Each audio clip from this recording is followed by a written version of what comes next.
अपना group number 17 कल over हो चुका है। ग्रुप नंबर 17 में केवल दो ही कंपाउंड्स थे, क्लोरीन एंड HCl। सही है ना, दोनों की हमने प्रिपरेशन एंड प्रॉपर्टीज पढ़ ली थी। और एक इंपॉर्टेंट, जो सबसे ज्यादा इंपॉर्टेंट है ग्रुप नंबर 17 में, that is inter halogen compound. तो ध्यान रखना, इंटर हेलोजन कंपाउंड के ऊपर क्वेश्चन बहुत ज्यादा पूछे जाते हैं। अब देखना जरा ग्रुप नंबर 18, केवल मुश्किल से 10 या 12 रिएक्शन है, 10 या 12 रिएक्शन। अरे ग्रुप नंबर 18 खत्म, जहां पे ग्रुप नंबर 15, 16, 17 में भर भर के रिएक्शन होती थी, इसमें ऐसा कोई चक्कर ही नहीं है। सारी रिएक्शन एक जैसी है और केवल 10 या 12 रिएक्शन है बस। And then group number 18 over. सही है ना। ग्रुप नंबर 18 के बारे में सबको पता है क्या होती है, नोबल गैसेज होती हैं। सबसे पहला क्वेश्चन यही से बनेगा कि नोबल गैसेज इनको क्यों कहा जाता है। नोबल गैसेज इनको इसलिए कहा जाता है क्योंकि ये किसी और कंपाउंड से या फिर एलिमेंट से बहुत कम रिएक्ट करती हैं। सही है ना। आज से पहले तुमने अगर पढ़ा होगा कि नोबल गैस किसी से भी रिएक्ट नहीं करती, तो तुमने गलत पढ़ा है। नोबल गैस रिएक्ट करती हैं और बहुत कम कंपाउंड बनाती है, लेकिन बनाती है। सही है ना। तो इसलिए इनको नोबल गैस कहा जाता है। वैसे इनको नोबल गैस भी नहीं कहा जाता, इनको अब इनर्ट गैसेस कहते हैं, क्योंकि इनर्ट गैस वो गैस होती हैं जो बहुत कम रिएक्शन करती हैं। जब से नोबल गैस के कंपाउंड्स फाउंड हुए हैं, तो इनको नोबल गैस कहना बंद कर दिया, इनको कहते हैं हम लोग इनर्ट गैसेस, क्योंकि इनर्ट गैस वो गैस होती हैं जो बहुत ज्यादा कम रिएक्टिव होती हैं। सही है ना। तो सबसे पहला क्वेश्चन ये बनेगा कि इनको नोबल गैस क्यों कहते हैं, क्योंकि ये बहुत कम रिएक्शन करती हैं, बहुत कम कंपाउंड बनाती है। सही है ना। सबको पता है इनका ऑक्टेट फुल होता है। इसका रीजन भी क्या है कि कंपाउंड कम क्यों बनाती है, क्योंकि इनका ऑक्टेट फुल होता है। सही है ना। और क्या पूछा जाता है इसमें, और देखते हैं। और एक बात और, जब सभा लग रही थी एलिमेंट्स की, मतलब कि जब सारे एलिमेंट्स अपने घर में से निकल निकल के आए थे, उसके बाद जिस एलिमेंट के पास जो कम था वो उसने ले लिया। मतलब कि एलिमेंट आया सोडियम, सोडियम के पास एक इलेक्ट्रॉन एक्स्ट्रा था। एलिमेंट आया क्लोरीन, इसके पास ऑलरेडी 7 इलेक्ट्रॉन थे। सबको क्या करनी थी, अपनी ऑक्टेट पूरी करनी थी। सबको क्या करनी थी, अपनी ऑक्टेट पूरी करनी थी। तो जब एलिमेंट्स की सभा हुई, तो सभा के अंदर सारे एलिमेंट्स आए और सबने क्या करा, लेन देन करा। सही है ना, इलेक्ट्रॉन्स का लेन देन करा। तो सोडियम के पास ज्यादा थे, इनने क्लोरीन को दे दिया। क्लोरीन के पास कम था एक, तो इनने एक्सेप्ट कर लिया, और बीच में बन गया एक बॉन्ड जिसे हम लोग कहते हैं आयोनिक बॉन्ड। सही है ना। आयोनिक बॉन्ड इस तरीके से बनते हैं जब इलेक्ट्रॉन दे देता है। देन नेक्स्ट कार्बन, कार्बन आया जी। कार्बन के पास तो सारे के सारे पूरे थे, मतलब कि ना इसके पास कमी थी ना इसके पास ज्यादा थे। तो ना इनने लेन करा ना देन करा, सिंपल से क्या कर ली, शेयरिंग कर ली कि हाँ जी शेयरिंग कर लेते हैं हम लोग और बना देते हैं कोवेलेंट बॉन्ड। सही है ना। तो उस टाइम पर सब के सब कंपाउंड बना देते, लेकिन केवल एक ही चीज स्टेबल थी, वो थी noble gases, that is helium, neon, argon, krypton, xenon and radon. सही है ना। नाम याद रखना इनके, helium, neon, argon, krypton, xenon and radon. तो ये सब की सब स्टेबल थी। उस टाइम पर इन्होंने कोई कंपाउंड नहीं बनाया। सही है ना। ये एकदम मुंह फुला के बैठ गई कि हमारे पास तो ऑक्टेट पूरा है, हम लोग कोई कंपाउंड नहीं बनाएंगे। सही है ना। और इनके बीच में होती थी क्या, इंटर वीक इंटरमोलिकुलर फोर्सेस। क्या चीज थी इनके पास, वीक इंटरमोलिकुलर फोर्सेस, या फिर तुम लोग उनको कह सकते हो वीक वेंडरवॉल फोर्सेस हुआ करती थी। ठीक है ना। इनके बीच में क्या हुआ करती थी, वीक वेंडरवॉल फोर्सेस हुआ करती थी। मतलब कि एक जिनॉन गैस दूसरी जिनॉन गैस के साथ क्या करेगी, वो करेगी, अट्रैक्शन करेगी। किस टाइप का अट्रैक्शन करेगी, वीक वंडरवॉल फोर्सेस के द्वारा अट्रैक्शन करेगी। तो नोबल गैसेस के बीच में अट्रैक्शन होती थी वीक वंडरवॉल फोर्सेस के द्वारा। जबकि सारे कंपाउंड क्या थे, कोई आयनिक बॉन्ड बना रहा था, कोई कोवेलेंट बॉन्ड बना रहा था, और जिनमें ज्यादा खुजली थी वो क्या कर रहे थे, वो कोऑर्डिनेट बॉन्ड बना रहे थे। सही है ना। दिक्कत ना लेंगे कोऑर्डिनेट बॉन्ड जिनको नहीं पता, क्योंकि अपना नेक्स्ट टू नेक्स्ट चैप्टर है कोऑर्डिनेट केमिस्ट्री है, उसमें सब कुछ पढ़ेंगे कि कंपाउंड्स कोऑर्डिनेट बॉन्ड क्यों बनाते हैं, कैसे बनाते हैं। सही है ना। तो फिलहाल ध्यान रखेंगे, कंपाउंड्स ने आयोनिक बॉन्ड बनाए, बढ़िया बढ़िया, स्ट्रॉन्गेस्ट बॉन्ड आयोनिक बॉन्ड। उसके बाद आए कोवेलेंट की बारी। देन लास्ट, जिनको कुछ नहीं मिला उन्होंने क्या कर दिए, दान कर दिए अपने इलेक्ट्रॉन।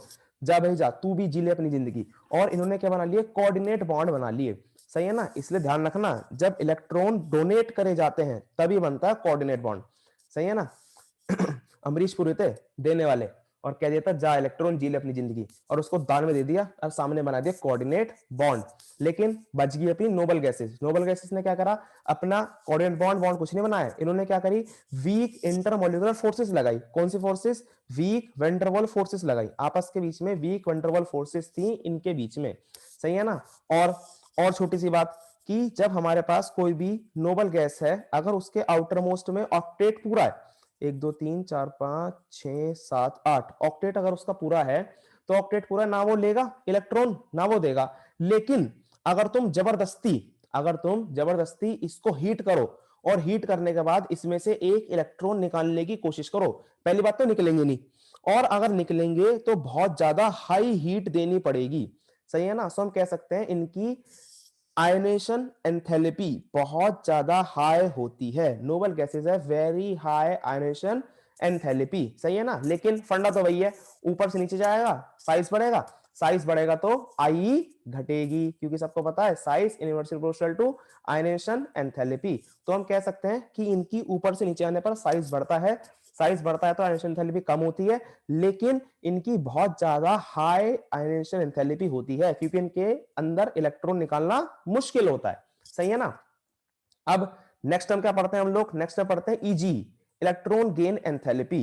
इलेक्ट्रॉन गेन एंथैल्पी में क्या होता है, एक इलेक्ट्रॉन तुम जबरदस्ती डालना चाह रहे हो, एक इलेक्ट्रॉन बाहर से तुम जबरदस्ती क्या करना चाह रहे हो, इसके अंदर डालना चाह रहे हो। पहली बात तो डल नहीं सकता, दूसरी बात डालना ही है जी, कोई और चॉइस नहीं है, डालना है। तो हमें बहुत ज्यादा एनर्जी देनी पड़ेगी इसके इलेक्ट्रॉन्स के बीच में गैप बनाने में।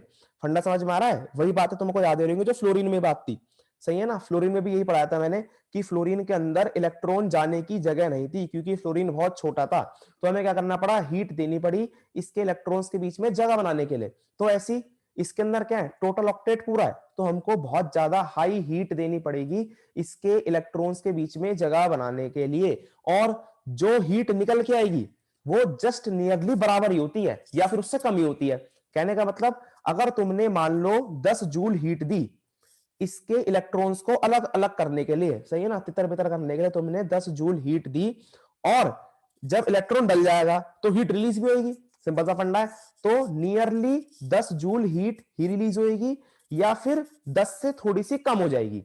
सही है ना। फंडा समझ में आ गया कि या तो नियरली 10 जूल ही हीट रिलीज होगी या फिर 10 से कम हो जाएगी। तो अगर तुम इसका रिजल्टेंट निकालोगे तो रिजल्टेंट क्या आएगा, अगर 10 हुई तो 0, जितनी डाली उतनी निकल गई, तो इसकी ईजीई या तो 0 होती है या फिर पॉजिटिव होती है।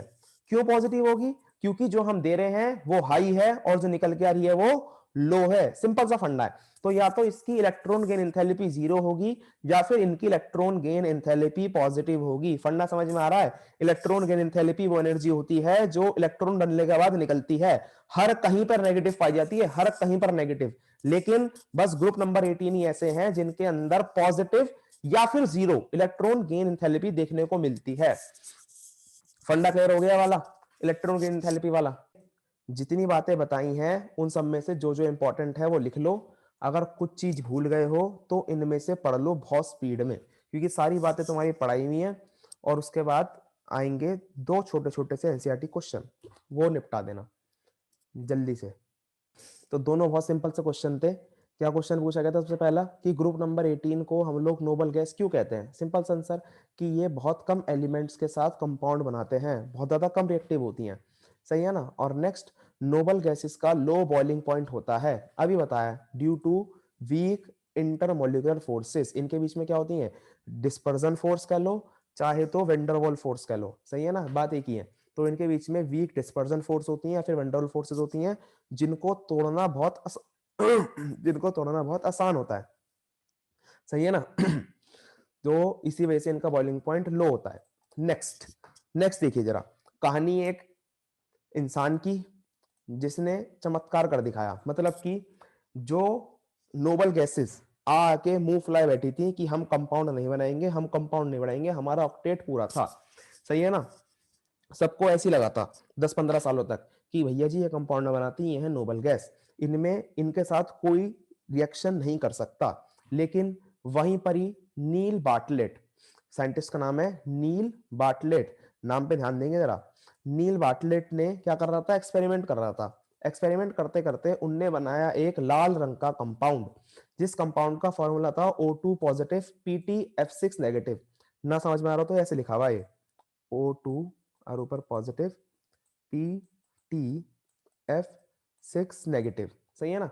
तो इनने बनाया एक लाल कलर का कंपाउंड, लाल रंग का कंपाउंड, जिसका फॉर्मूला था O2 PtF6। सही है। और इसने देखा, नील बार्टल ने देखा कि जब मैं ये कंपाउंड बना रहा था, ये कंपाउंड ने बनाया कैसे, ऑक्सीजन की रिएक्शन करा दी। ऑक्सीजन की रिएक्शन करा दी, किससे? PTF6 से, सही है ना, ऑक्सीजन की रिएक्शन करा दी PTF6 से और बना दिया compound O2 positive PTF6 negative. इनने देखा कि जब मैं रिएक्शन करवा रहा हूं O2 से PTF6 की, तो PTF6 में इतनी ताकत है कि वो ऑक्सीजन में से इलेक्ट्रॉन निकाल सके। फंडा समझ रहे हो? जब इलेक्ट्रॉन निकला ऑक्सीजन में से, जब ही तो इस पे क्या चार्ज आया? पॉजिटिव चार्ज आया। सही है बच्चे, दिख रहा है पॉजिटिव चार्ज आता हुआ कि जब ऑक्सीजन पे से पॉजिटिव चार्ज इलेक्ट्रॉन निकला तभी तो उसमें क्या आया? पॉजिटिव चार्ज आया। तो नील बार्टे ने क्या सोचा कि जब PTF6 में इतनी ताकत है कि वो ऑक्सीजन में से एक इलेक्ट्रॉन निकालकर उस पर पॉजिटिव चार्ज चढ़ा सकता है, तो ऑक्सीजन की और अपनी जिनॉन की, ऑक्सीजन की और जिनॉन की, दोनों की आयनेशन एंथैल्पी, आयनेशन एंथैल्पी मतलब कि जो एनर्जी चाहिए इलेक्ट्रॉन निकालने के लिए, तो ऑक्सीजन की और जिनॉन की ionization enthalpy just nearly same to same है। मतलब कि ऑक्सीजन की होती है 1175 और जिनॉन की होती है 1170। तो जब PTF6 1175, मतलब कि इसको एनर्जी ज्यादा देनी पड़ रही है। जब PTF6 ऑक्सीजन में से इलेक्ट्रॉन निकाल पा रहा है, तो PTF6 एक्सी में से भी इलेक्ट्रॉन निकाल सकता है। तो उन्होंने क्या करा? रिएक्शन करा दी। वहीं पे दिमाग से घूमा, उसने देखा कि ऑक्सीजन के साथ इलेक्ट्रॉन निकाल पा रहा है PTF6, तो एक्सी में से भी निकाल पाएगा, क्योंकि दोनों की लगभग लगभग सेम टू सेम क्या होती है? आयनेशन एंथैल्पी होती है। तो उनने क्या करा? जेनॉन का रिएक्शन कराई और जेनॉन के साथ रिएक्शन कराने पर बिल्कुल सेम टू सेम कंपाउंड बन गया लाल रंग का, that is Xe positive PTF6 negative. सही है ना? बस यही था turning point noble life, noble gases की लाइफ का। सही है ना? वहीं पे ही इन्होंने को पता चल गया कि इनमें से एक है दगाबाज, दैट इज एक्सी। तो एक्सी ही ऐसी नोबल गैस है अभी फिलहाल के लिए। सही है ना? अभी जितने साइंटिस्ट खोज कर पाए हैं, कुछ कंपाउंड रेडन के मिल चुके हैं, लेकिन ज्यादातर जो कंपाउंड मिले हैं वो एक्सी के मिले हैं, क्योंकि एक्सी की नियरली सेम आयनेशन एंथैल्पी होती है एज लाइक ऑक्सीजन। सही है ना बच्चे? फंडा ध्यान रखना, पेपर में पूछा डायरेक्टली कि नील बार्टलेट को इंस्पायर किसने करा। सही है ना? वहां पे अपना नाम लिख के आ जाना, अपना नाम लिख के आ जाओ कि हमने नील बार्टलेट को इंस्पायर करा था इसकी रिएक्शन लेके। नहीं, उसको इंस्पायर करा था ऑक्सीजन ने। फिर पूछता है ऑक्सीजन ने किस तरीके से इंस्पायर करा था? उनने ऑक्सीजन में देखा कि उसकी आयनेशन एंथैल्पी बिल्कुल सेम टू सेम थी एज कंपेयर टू जिनॉन। तो उसको पता चल गया अगर ऑक्सीजन में से इलेक्ट्रॉन निकाल पा रहा है तो PTF6 में से भी इलेक्ट्रॉन निकाल सकता है। तो उनने क्या करा? फिर से रिएक्शन करा दी और बना दिया एक लाल रंग का कंपाउंड, जो था अपना नोबल गैसेस का पहला कंपाउंड। सही है? जल्दी चिपका लेंगे बहुत स्पीड में नील बार्टलेट का नाम और एक छोटी सी लाइन जो सेंटर में लिखी हुई है। सही है ना? ये वाली हीलियम वाली तरीके से कंपाउंड बनाती है। सही है ना? ये रहे कंपाउंड जिनॉन के। देखिए जरा, सबसे पहले हम लोग दो तरह के कंपाउंड पढ़ेंगे, जब जिनॉन F मतलब फ्लोरीन से रिएक्ट करेगा और जब जिनॉन ऑक्सीजन से रिएक्ट करेगा। सही है ना? बस दो कंपाउंड पढ़े हैं, जिनॉन और फ्लोरीन कंपाउंड और जिनॉन और ऑक्सीजन कंपाउंड। सही है ना? देखो जरा, सिंपल सा फंडा है, याद रखना है 1 7 70। याद रखना है 1 7 70, मतलब कि इनके अंदर प्रेशर है। एक सेकेंड, तो देखिए, तो बेसिकली क्या है कि अपने पास याद रखने का, इसके अंदर याद रखना है 1 7 70, मतलब कि प्रेशर की यूनिट है ये। एक बार प्रेशर लिया गया है 1 बार, और नेक्स्ट में 7 बार और लास्ट में 70 बार, बस। और इसी के हिसाब से तुम्हारे को कंपाउंड बनाना है, मतलब कि XeF2 मिलके क्या बनाएगा? XeF2 बनाएगा। सही है ना? Then next Xe plus 2F2, pressure बढ़ गया, मोल्स बढ़ गए, तो क्या बन गया? XeF4 बन गया। Xe3F2, बस 3 दूनी 6, तो लगा दो 6 फ्लोरीन। सिंपल सिंपल सी रिएक्शन है, और कभी कभी रिएक्शन में नंबर ऑफ मोल्स लिख के भी देता है और नंबर ऑफ मोल्स गायब भी कर देता है। तो प्रेशर ध्यान रखना, नंबर ऑफ मोल्स नहीं गिवन होंगे तो प्रेशर से तुम लोग निकाल पाओगे। जैसे अगर मैंने रिएक्शन दे दी Xe प्लस F2, क्योंकि 2018 में आ चुकी है, Xe plus F2 in presence of 70 बार, तो सबको पता होना चाहिए अगर 70 बार प्रेशर लग रहा है तो बहुत ज्यादा फ्लोरीन इस्तेमाल हो रही होंगी, और सबसे मैक्स टू मैक्स फ्लोरीन 6 इस्तेमाल हो सकती हैं। तो बस इसके आगे लगना था 3 और रिएक्शन होनी थी XeF6। सही है? तो ये थी रिएक्शन ऑफ जब हमारी प्रेशर और टेम्परेचर की बात है। अब नेक्स्ट XeF4 जो बना है वो रिएक्ट कर लेगा O2F2 से। XeF4 किसे रिएक्ट कर लेगा? O2F2 से। O2 निकल गया अलग, और क्या बन गया, XgF6 बन गया, मतलब कि XgF6 की एक और प्रिपरेशन है, O2 निकल गया अलग और बन गया XgF6। देन नेक्स्ट जो अपना XgF2 है, जब XgF4 रिएक्शन कर रही है तो XgF2 भी तो रिएक्शन करेगा, तो XgF2 किससे रिएक्शन करेगा, पानी से करेगा, इसे और कोई नहीं मिला, इसे मिला पानी, सही है ना। और ऊपर वाले में निकली थी ऑक्सीजन, इसमें भी निकलेगी ऑक्सीजन। देखो जरा यहां पर एक O है O, तो ऑक्सीजन चलती है हमेशा दो के साथ, तो दो लगा देंगे, एक O है, ऑक्सीजन चलती है दो के साथ, क्या लगा देंगे हम लोग, दो लगा देंगे, बस O2 तो लग निकल गई, O2 निकली और यहां से निकला HF, क्या निकला यहां से HF, कितनी फ्लोरीन है, दो, यहां पर कितने हाइड्रोजन है, चार, तो यहां पर भी अपने को दो लगाना पड़ेगा, तो बस निकल गए अपने चार HF। फंडा समझ में आ रहा है, निकल गए अपने चार HF। और लास्ट क्या बचा, लास्ट बचा Xg, वो लगी बच के बाहर आ गया, सही है ना। ये थी रिएक्शन नेक्स्ट वाली जो इसके अंदर लिखी हुई है कि XgF2 की किसके साथ, पानी के साथ। और उसके बाद जब Xg के कंपाउंड्स, जिनोफ्लोरीन कंपाउंड्स रिएक्ट करते हैं अदर मेटल्स के साथ, तो इन सब रिएक्शन का एक ही फंडा है, केवल कम वाले में से एक कम करो और ज्यादा वाले में भेज दो। मतलब कि अगर मेरे पास कंपाउंड है XgF2, तो इसमें से एक कम करना है, मतलब कि कम वाले में से, देखना जरा कैसे कर रहा हूं मैं, एक कंपाउंड है XgF2 और एक कंपाउंड है PF5, तो कम किसमें, कम है F2, XgF2 में, तो इसमें से एक फ्लोरीन आगे भेज दो, एक फ्लोरीन आगे भेजोगे तो XgF बचेगा, इसमें से कुछ गया है, कुछ गया है तो चार्ज आएगा पॉजिटिव, और जिसमें गया है उस पर चार्ज आएगा नेगेटिव। तो सिंपल सा फंडा, एक फ्लोरीन मैंने पीछे से आगे भेज दिया और ये बन गया अपना कंपाउंड। बहुत आसान होती है रिएक्शन वाली, है तो आयनिक लेकिन बहुत आसान होती है। ऐसे देखो नेक्स्ट, जैसे ये था XgF4 और SbF5, कम किस में थे, 4 वाले में कम थे, तो इसने क्या करा, पीछे से एक आगे भेज दिया, आगे भेजने के बाद इस पे आ गया पॉजिटिव चार्ज, इस पे आ गया नेगेटिव चार्ज, और फ्लोरीन 4 थे, यहाँ पर 3 रह गए, इसमें एक आगे चला गया तो यहाँ पर 6 हो गए। सही है बच्चे, बहुत सिंपल सिंपल रिएक्शन है। और उसके बाद यहाँ पर इन्होंने जनरलाइज रिएक्शन लिख दी, मतलब कि मेटल की जगह कुछ भी लेते रहो, यहाँ पर मेटल की जगह सोडियम ले लो, पोटेशियम ले लो, आरबी ले लो, CS ले लो, कुछ भी ले लो, लेकिन रिएक्शन चलेगी वही। अब जरा यहाँ पर देखना मैं ऐसे क्यों कर रहा था फंडा, कभी कभी रिएक्शन उल्टी लिख देता है, उल्टी मतलब कि यहाँ पर देखो, यहाँ पर F6 है, यहाँ पर केवल एक ही F है, ये उल्टी लिखी हुई है। कभी तो सोच लो पीछे से हमें आगे जा रहा है, हमेशा पीछे से आगे नहीं जाता, कम से ज्यादा में जाता है, सही है, ध्यान रखना, हमेशा फ्लोरीन कम से ज्यादा वाले में जाएगा। जैसे यहाँ पर देखो, यहाँ पर फ्लोरीन कम किस में था, मेटल के साथ एक फ्लोरीन है और Xg के साथ 6 फ्लोरीन है, तो कहां जाएगा, कम से ज्यादा की तरफ। यहाँ पर एक था, यहाँ पर एक भी नहीं बचा, देख लो M पॉजिटिव और XgF7, सही है ना, नेगेटिव। जल्दी चिपकेंगे बहुत स्पीड में सारी रिएक्शन। चलिए तो देखिए 16 जीनोन ऑक्सीजन कंपाउंड में क्या है, जितनी रिएक्शन हमने F के साथ करी थी उससे कम रिएक्शन है जीनोन ऑक्सीजन कंपाउंड में। बस हमको क्या करना है, हाइड्रोलाइसिस करनी है। किसकी हाइड्रोलाइसिस करनी है, जो हम पीछे बना चुके हैं, XgF4 XgF6, दोनों में क्या डाल देंगे, पानी डाल देंगे, जो भी हमने अब तक बनाया था उस सब पे पानी फेर दो। देखो जरा XgF4 XgF6 दोनों में डाल दिया पानी। XgF6 बहुत आसान रिएक्शन, केवल 3 पानी लेने हैं, 3 दूनी 6, 6 हाइड्रोजन 6 फ्लोरीन निकल गए, 6 HF निकल गया, जो बाकी बचा था चिपक गया, 6 HF निकल गया, जो बाकी बचा था चिपक गया, XgO के साथ चिपक के क्या बना देगा, XgO3 बना देगा। देन XgF4 के साथ थोड़ी रिएक्शन इंपॉर्टेंट है और इसको याद भी करनी है, सही है ना, क्योंकि ये एक इकलौती रिएक्शन है, थोड़ी सी टफ सी मानी जाती है 18 ग्रुप के अंदर, सही है ना, तो इसको याद रखना।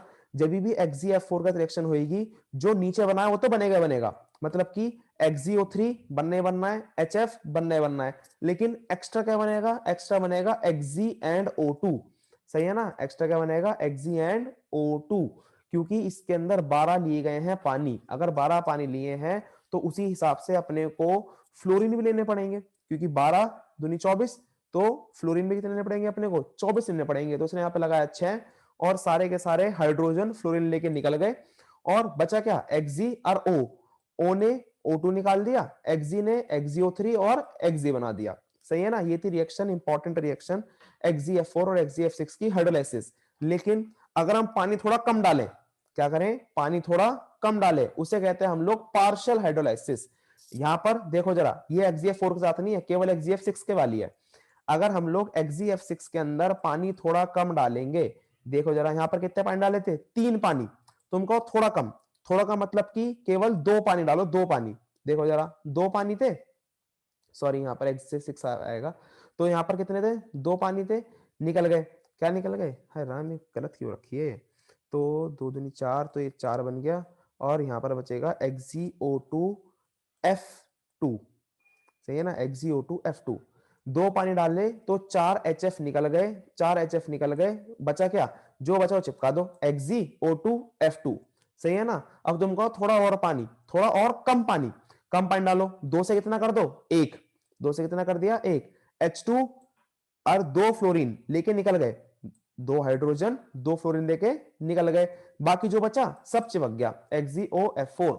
बहुत आसान रिएक्शन, और डायरेक्टली पूछी जाती बोर्ड के अंदर, what will you get when you react और when you do the partial hydrolysis of XeF6। तो ध्यान रखना, इस पे मोस्ट इंपॉर्टेंट डाल लेना, और एक साथ 70 वाले पे भी 10-15 रिएक्शन ही है, तो उसके अंदर से पूछी जाती है घुमा फिरा के, सही है, बहुत जल्दी चिपका लेंगे स्पीड में, आंसर है, सही है ना। बिल्कुल सेम क्वेश्चन हम लोग पहले पढ़ चुके हैं जब हमने क्लोरीन की रिएक्शन कराई थी हॉट NaOH के साथ, ठीक है ना, हॉट एंड कंसोलिडेटेड NaOH का रिएक्शन कराई थी, तो उस रिएक्शन में भी ये पूछा गया था कि क्या ये डिसप्रपोर्शनेशन रिएक्शन है। वहां पे मैंने तुमको बताया था डिसप्रपोर्शनेशन रिएक्शन कुछ नहीं होती, वो रिडॉक्स रिएक्शन की ही बात कर रहा था, और उसके अंदर आंसर था yes it is a disproportionation और रिडॉक्स रिएक्शन, सही है, रिडॉक्स से कहते हैं उसे, तो ये रिडॉक्स रिएक्शन होती है, लेकिन इसके अंदर आंसर है नो, कि जब हम XeF6 की क्या कराएंगे, हाइड्रोलाइसिस कराएंगे, तो प्रोडक्ट कौन से बने थे, अभी तो मैं अपनी कॉपी में चिपकाए हैं, XeOF4 और XeO2F2, उन सब के अंदर एलिमेंट की स्टेट सेम रही है, जैसे वहां पे निकाली थी, यहाँ पे इसकी कितनी आई थी, एक जगह इसकी आई थी 0, फिर यहाँ पर आई थी -1 और यहाँ पर आई थी +5, तो इसके अंदर ऐसा नहीं हुआ, सारे के सारे एलिमेंट की OS सेम है, ना ही ऑक्सीडेशन हुआ है ना ही रिडक्शन हुआ है, ठीक है ना। ये तो अपना एनसीईआरटी का आखिरी क्वेश्चन, कल को बस करेंगे हम लोग एनसीईआरटी बैक एक्सरसाइज क्वेश्चन, और जो होमवर्क में दे चुका हूं वो नहीं कराऊंगा, जो बाकी के बचे हैं थोड़े बहुत वो कराऊंगा, सही है, क्योंकि वो तुमने कर लिए होंगे अपने आप, है ना।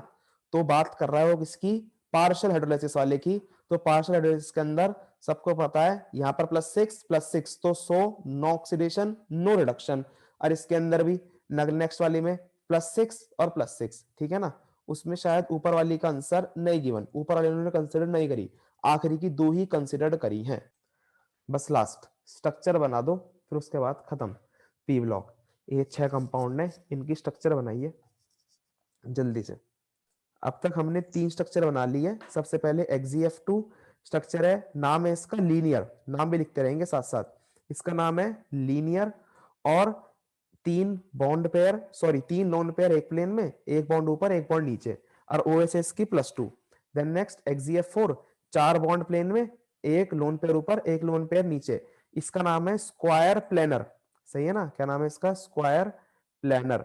और ध्यान रखना कभी तुम इसका नाम स्क्वायर बाय पिरामिडल रख दो नहीं, क्योंकि शेप देखते वक्त लोन पेयर नहीं गिनते, तो शेप है स्क्वायर प्लेनर, ज्योमेट्री है स्क्वायर बाय पिरामिडल, सही ना बच्चे, फंडा समझ में आ रहा है। बाय पिरामिडल क्यों, क्योंकि एक पिरामिड ऊपर एक पिरामिड नीचे, लेकिन हम लोग पिरामिड जब तक गिनेंगे जब तक बॉन्ड है, लोन पेयर में हम लोग नहीं गिनते, तो सिंपल सा फंडा इसका, स्क्वायर प्लेनर का लोन पेयर हटा दिए, केवल 4 बॉन्ड है एक प्लेन में। देन नेक्स्ट XeF5 5 बॉन्ड है एक प्लेन में, एक बॉन्ड नीचे है और एक लोन पेयर ऊपर है, समझ रहे हो, इसका नाम होएगा pentagon pyramid, pyramidal sorry, pentagon pyramidal, क्योंकि केवल एक पिरामिड है जो नीचे की तरफ है, ऊपर तो लोन पेयर है, लोन पेयर गिनते नहीं है। तो एक बार लास्ट बार देख लीजिए, जो आखिरी के 3 बचे थे उनके अंदर हमने क्या करा, XeO3 की सिंपल सी ट्रायगोनल प्लेनर स्ट्रक्चर बनेगी, एक लोन पेयर ऊपर निकला रहेगा, OS रहेगी +6। देन नेक्स्ट XeO2F2, इसके अंदर मैंने स्क्वायर प्लेनर, ये एक बार ना गूगल पे चेक कर लेना, ठीक है ना क्या पता इसके अंदर ट्रायगोनल पिरामिड वो बना रखी हो, ट्रायगोनल पिरामिडल की 3 एक बॉन्ड पेयर, एक बार मैं ही चेक कर लेता हूँ, एक सेकंड रुको। तो बिल्कुल गलत है ये स्ट्रक्चर, तो बस इसकी करेक्ट कर लेना, ये स्ट्रक्चर गलत थी XeO2F2 की, वो चारों बॉन्ड ना एक प्लेन में स्टेबल नहीं रह पाते, क्योंकि उनमें से 2 डबल थे और एक सिंगल था, तो इसे से हमको करना पड़ा, एक बॉन्ड को Xe वाले को, ये देखो Xe ना, एक बॉन्ड ऊपर फ्लोरीन, एक बॉन्ड नीचे फ्लोरीन, और डबल बॉन्डेड ऑक्सीजन यहाँ पर, डबल बॉन्डेड ऑक्सीजन यहाँ पर, और एक लोन पेयर आएगा इस तरीके से, सही है ना। तो ये बनेगी तुम्हारी सीसॉ स्ट्रक्चर, याद आ रही थी मेरे को लेकिन भूल गया था। ये सीसॉ स्ट्रक्चर है, ये इस तरीके से बनती है। ये 2 ऑक्सीजन और लोन पेयर एक प्लेन में और एक फ्लोरीन ऊपर एक फ्लोरीन नीचे, सही है ना। ये है सीसॉ स्ट्रक्चर, ध्यान रखना। देन नेक्स्ट लास्ट XeOF4, ये तो सिंपल वही है, 4 फ्लोरीन एक बॉन्ड में, एक ऑक्सीजन ऊपर की तरफ और एक लोन पेयर नीचे, स्क्वायर पिरामिडल, ठीक है ना। इसका नाम क्या हो जाएगा, स्क्वायर पिरामिडल। जिन्होंने नई चिपकाई जल्दी चिपका लेंगे, 6 की 6 स्ट्रक्चर।